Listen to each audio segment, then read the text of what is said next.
And then start. The broadcast is now starting. All attendees are in listen-only mode. Hi everyone, thank you for attending our 30 on Thursday webinar today on SharePoint Goes Public.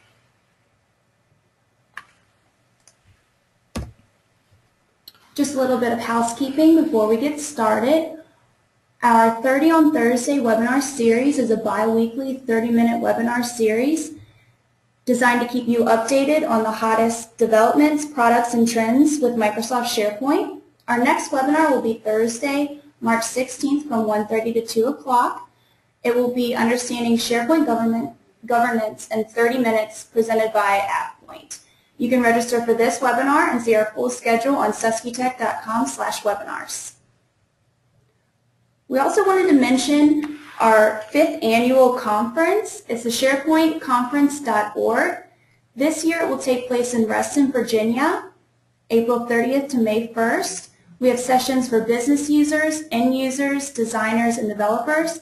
We also have pre- and post-show training, full-day workshops.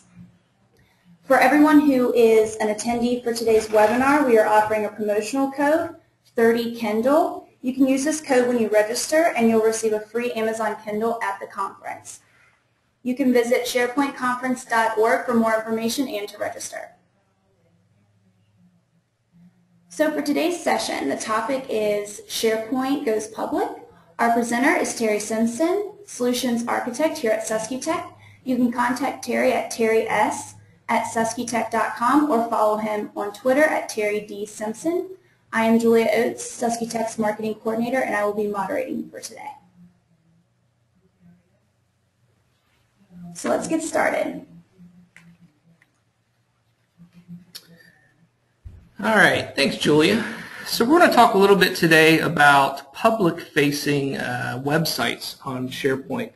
So you know, when SharePoint was created in its infancy, it was really designed as a collaboration tool that was primarily used for intranets and a lot of extranets. But over the years, through the 2007 version of SharePoint and even more so in the 2010 version of SharePoint, many organizations have been using it as a public-facing website. So today we want to focus a little bit on that.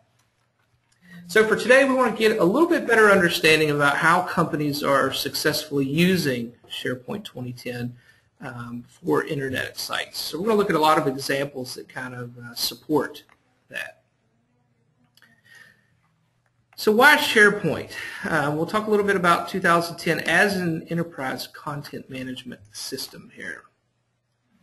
So it's not just for technology companies anymore. You know, technology companies initially adopted SharePoint, because they're in the business of kind of being cutting edge with new type of platforms and those things that are out there. But that's not the case anymore. There's a lot of organizations that use this. A lot of well-known organizations like you see here as far as Kroger and Ferrari and Kraft Foods. They're using SharePoint as their public-facing websites. It's not just for technology companies. It's also for retail and consumer products. So this is a great example that a lot of folks like to use. The Ferrari.com website is on SharePoint. Looks nothing like SharePoint when you install it right there on the server when you get it out of the box. And you can imagine the end users for this website. When you want to have a very cutting-edge end-user experience to communicate the branding of the organization for what it is that they're trying to offer. And even on this site, you can go actually build your own Ferrari, to choose what type of paint and color scheme and interior and all that kind of stuff. So it's very interactive and engaging SharePoint website. Another site's California Almonds here, another retail organization that offers a lot on this site for their end users. Really have taken the design and targeted their individuals for what it is that they're offering. They have things like recipes and different types of news and things out here related to their products. So great looking public-facing website here. Everready, known for their batteries. Another site here Doesn't look anything like SharePoint, and they do a great job of serving up the content and the products that they're offering, from batteries and flashlights. You notice over here on the right-hand side they have a scrolling item here that you can change the image and then click through each of the products that are right here. Another great-looking public-facing site. It's also for educational organizations. Let's look at a few of those. The Chicago Public Schools. This is a great site built on SharePoint. And they're really targeting the individuals that are out here. So if I'm a parent or a student, an individual in the community, or even a staff member, it's very easy to come and see what content I'm looking for depending upon who the end user is. And then once I select any of those items, then I'm going to get content that is targeted to that group of individuals. It's a great looking site. Another education institution, Harvard Business School, that you see right here. Again, we see a large image up here on the top left-hand corner, along with their public program calendar that they have out here, a lot of events. And then they have a program finder where you can go out and look for different items based upon the program that you are interested in. Great public-facing website again. UCLA Law, branded again to represent kind of the message that they're trying to communicate. A lot of information out here related to their law school, prospective students, or even current students. Again, they're able to target the individuals that are coming to this website so that they can find the content that they're looking for very quickly. And then they even have a kind of member-only or login area so that if you are a student or faculty and you want to have content that is only available to those individuals, then you can log into the site and get access to those different items. So we'll go through a couple more sites here as well. It's also for association and membership management. The site that's coming up here is AAPM&R, actually a site that we built here at SusQtech, and they do a great job of kind of communicating several different messages across the banner here. They have 5 different items that rotate across the screen based upon every few seconds, maybe 5-6 seconds these will show up. Great way to kind of communicate the message that's on the page here related to whatever it is you're interested in, with membership, legislation issues. You see education at the bottom. And then they have a couple other external sites so that if you are a member of the organization, you can then go to a kind of social community that they call Fizz Forum, log in, and then get a lot of great content there. AGA, the American Gas Association, we see some great content here for their website. Again, member-only access. You can log in and get that content that you're looking at for. A lot of things out here for members, so you can log into the My AGA page to get your information and even update that information that's in the association management system that kind of stores all of their data, and be able to update that right here on the website. Another website, National Groundwater Association, that you see here. Again, another public-facing website. You see the rotation of the different items. So we have 5 highlighted messages that are going across the page here.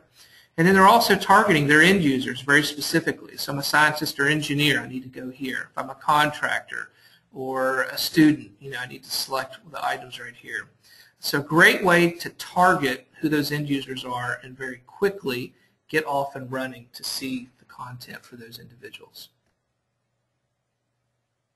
The Wallace Foundation, they have a great design, very clean and crisp design on their website. Actually went inside the design a little bit and selected the Knowledge Center within the website, because they do a great job on this public-facing website of identifying all of these different topics that their foundation has information on. So it's very easy to come in and see the school leadership information, after-school programs, arts, and the list goes on and on down through this page. But it's a very clean and kind of crisp design that allows you to get that content very quickly to really assist your end users in getting the information that they're looking for. It's also for social community and even for a little fun. So we'll show you that as well. So the Entrepreneurs Organization has a great site. You can imagine entrepreneurs are very competitive individuals. This is the public-facing site that they have so that you can go and visit and really get a lot of content on what's going on within the organization. But the great thing about the website is once you log in, you actually go to your local chapter if you're an actual member of the organization. And at this point, you get to see, well, who are the other members that are in the Entrepreneurs Organization. You can go and see those members. You can look at the chapter offices, look at the global staff, see who are some of the leaders in the organization.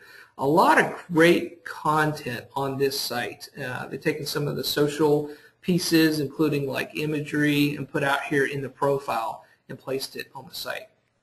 One of the nice things about this is all the content that you're seeing right here on the page actually lives in their database that stores all of their membership information. So we're actually pulling all that information out of the database and then surfacing it right here on the website, so that we're not actually managing the content on the site, you're managing it in that central location right there. Great way for these folks to kind of network and get in touch with other entrepreneurs within their chapter or area of business. Craft Foods is a public-facing site that I really like from a design perspective, and especially from an end-user experience. Again, we went to one of the interior pages here to show you off one of the recipes that are out here on the site, so that you can go out. Sharepoint has a wonderful search interface to be able to go out and find content that you're looking for. So if I go out to the Craft Foods site and I'm looking for recipes, I can find an Italian recipe, something related to baked pasta, lasagna, whatever it is that you're looking for, and then you can bring up an item and you're going to see everything right here. And there's a lot of functionality in this site so that end users can come out and rate the content, look at the preparation time, have a printer-friendly version, all of these things that you can do within SharePoint. A lot of metadata that comes with this, and again, you can kind of surface this content on the site right here as you need it. This is a great blog site around food. This is called Food Connection, and this is the Food Connection blog. And a lot of folks out here blogging about certain types of food. So this is a great design on their public-facing website, so that you can go and get some good content and follow what's going on in this blog.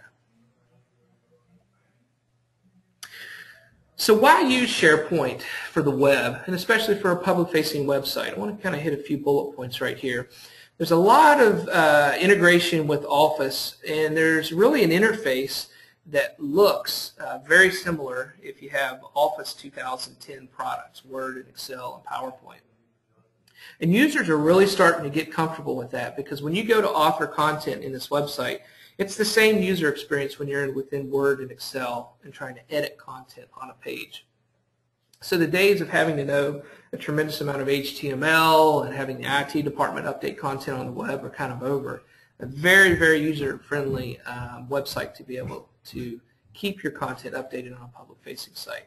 A lot of streamlined tools. You don't have to introduce another application to learn how to manage and support the website. You can do everything within the web application right here. If you're going to go out and create new content, it's very easy and intuitive for your end users to go out and create that content and also navigate and create the navigation through the website.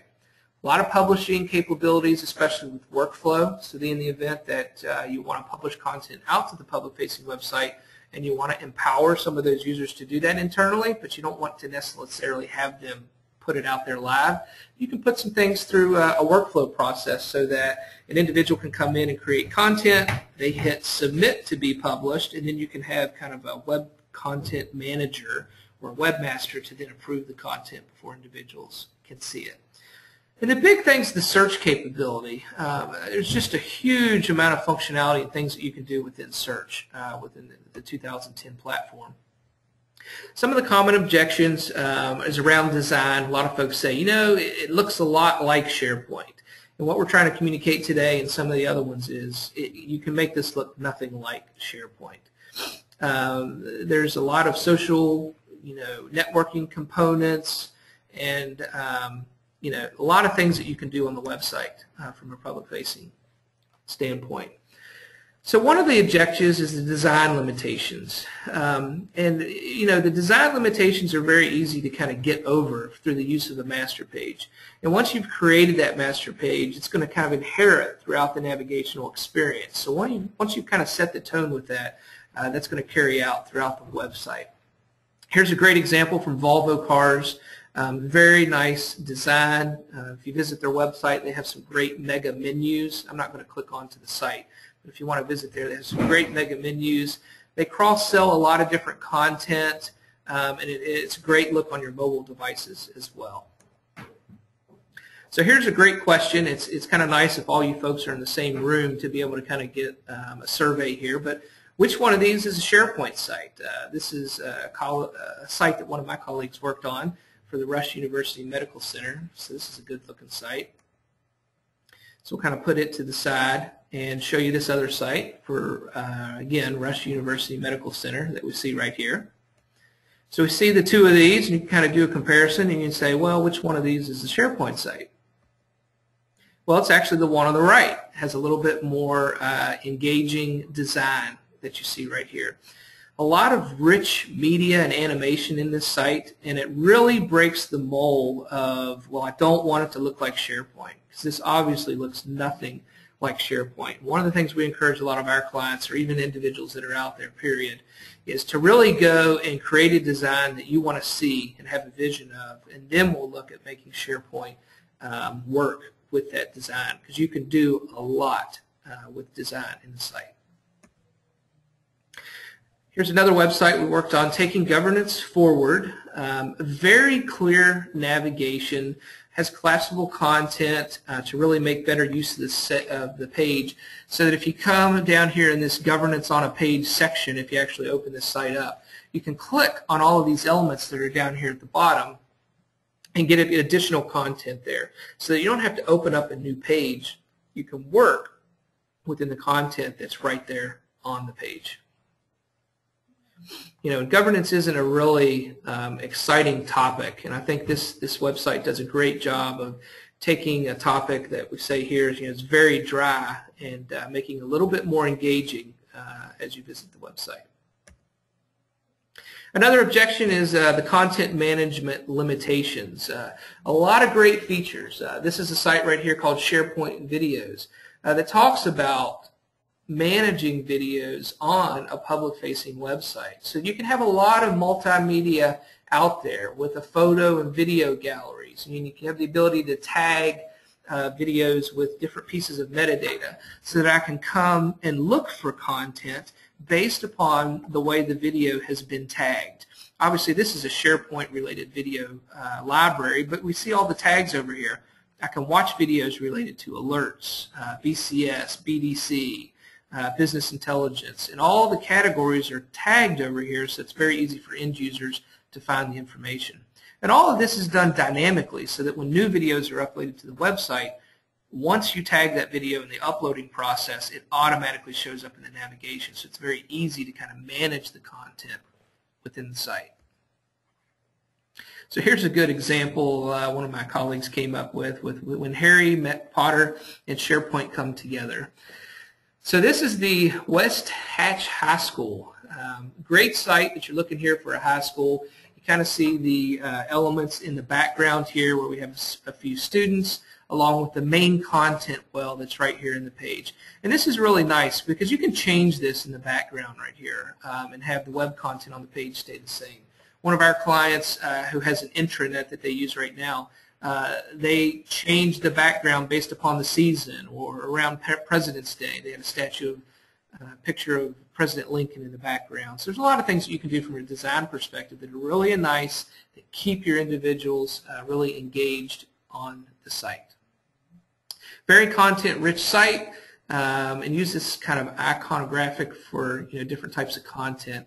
And they have the great video library out here so that parents can come and view different videos of what's going on within the website. Another example that I'll show you right here is within ACES. This is the website that they have for their conference. So I just updated the image here for their 2011 conference or 2012 conference. A lot of videos. They have a Twitter feed, and this is a great way to kind of communicate what's going on during the conference. All the registration information, exhibits, the programs, events that are going on at the conference, hotel and travel, everything related to this conference is right here on this public-facing website. And it's nice from a design perspective is if you can save this as a template so that when the 2013 conference comes up, you can create another site, continue to use the same kind of look and feel if you want to, or just kind of make some tweaks to the imagery here for conference in future years. Again, here's the SharePoint videos that we were talking about with the metadata, so I already covered that piece. Another objection is the social networking within the community. So I want to show you a few more. We'll look at the Kraft Foods one here again, and we will admit this is a 2007 site, but you can imagine what you can do within 2010. So this is a great website. Again, there's a community around what's going on here, around the recipes and the topic that is here. Math for America. This is a great site that we use a lot of discussions on this website. And I'll give this a second for this kind of load for you. But there's a lot of discussions that are out here. So this is a true community. So as a member of the organization, I'll log in. I have a profile. I have a status that we can update. I see discussions that are going on out here. I see all the community activity. And then we can also connect with colleagues and have activity where all on a 2010 website, letting these individuals really get engaged on topics that they have common interest around. Even a group area on the site so that once you do have a group of individuals that have a common topic, they can go to that one website or subsite and be able to interact with each other throughout the experience. Again, here's another one, Institute for Food Technologies. This is their community that is built on SharePoint. Use it as a lot of discussions, a lot of activity feeds so you can see content that's going on or being created on the website, and allows users to really pick on focus areas based upon topics and find the content that they're looking for. And again, we'll come back to Volvo again. Great website. They have a huge community. Individuals that purchase these cars typically purchase them again in the future, and there's really kind of a large community that aggregates around those vehicles. So it leverages a lot of the existing user base, and these are folks that are really true believers in the product, so they can come out to this community and start to interact with each other. A lot of clubs around different countries, so those individuals can come together and discuss what they're doing with those vehicles. Again, here's the blog site that we were just looking at a few minutes ago around the food connection. Share a lot of photos and restaurant views around this particular topic. It has a great search interface so that maybe if I'm traveling to a certain city and I want to go and look at some reviews for certain topics around that city related to this type of food, then we can go and do that on the website. The other objection is too much custom code, and here's a good site that really didn't use a lot of custom code. Came out and built the master page, which established the look and feel that you see right here. Created a couple page layouts, but beyond that, it's all pretty much out-of-the-box functionality. It's out-of-the-box search so that when I go to look at different items and search for them, they show up right here. But not a lot of customization right here. The only things that really needed to take care of when we built the product were the master pages and the page layouts. Beyond that, it's a lot of out-of-the-box stuff. We'll get through a couple more here, and then we'll move on to a few questions so we can stay within the half hour here. I want to come back to the Rush University site to show you a few things here. So let's click on this image and actually visit the website real quick, since they have a great interaction here. So we see the website here. We can click on this video that's right here on the home page. A little box comes up, and we can start this interactive video, which is really nice because you can see kind of the vision of the hospital that they want to build right here.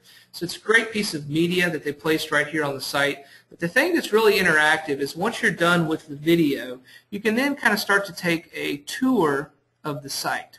And the items that you see right here with the little plus signs are all contained within SharePoint. So I can come in and select, here's the patient tower, tell me a little bit about it, come down here and look at the pavilion.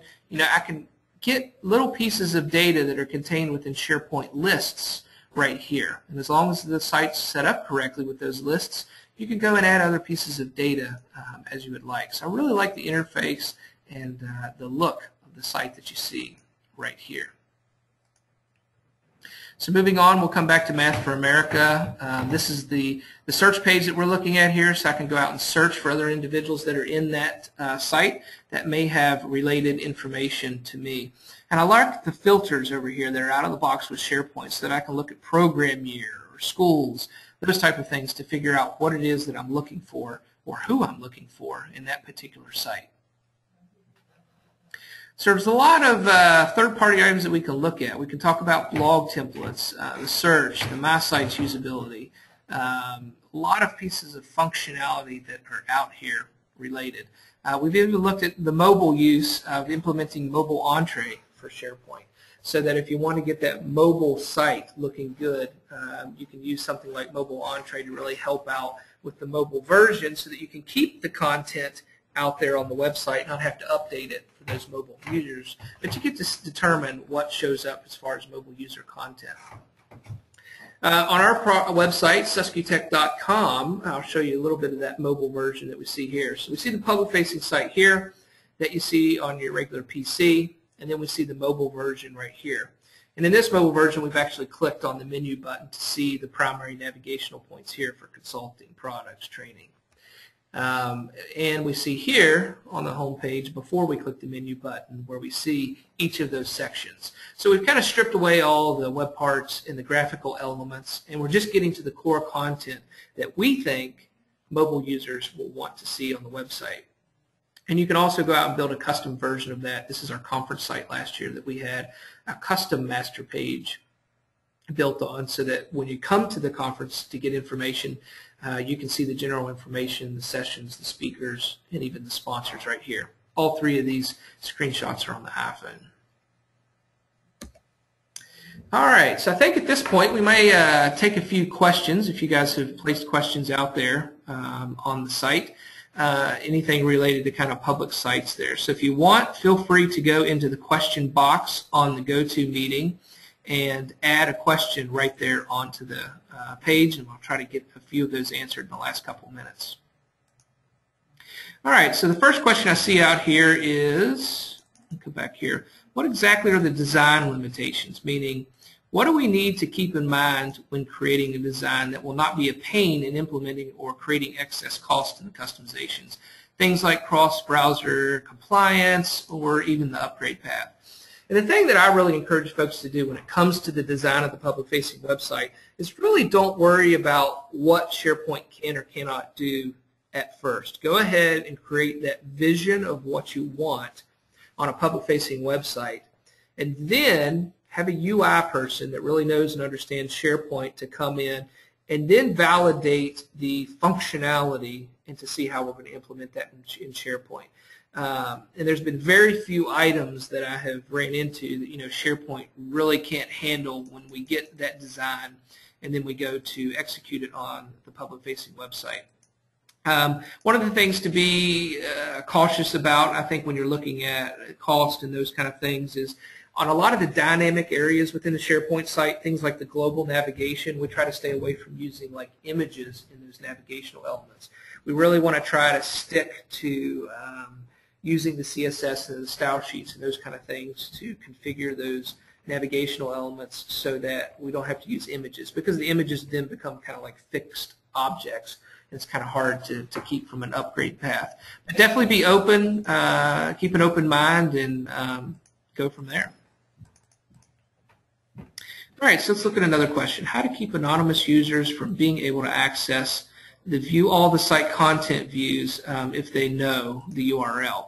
So that's a great question. And you can really restrict what items do or do not show on the website.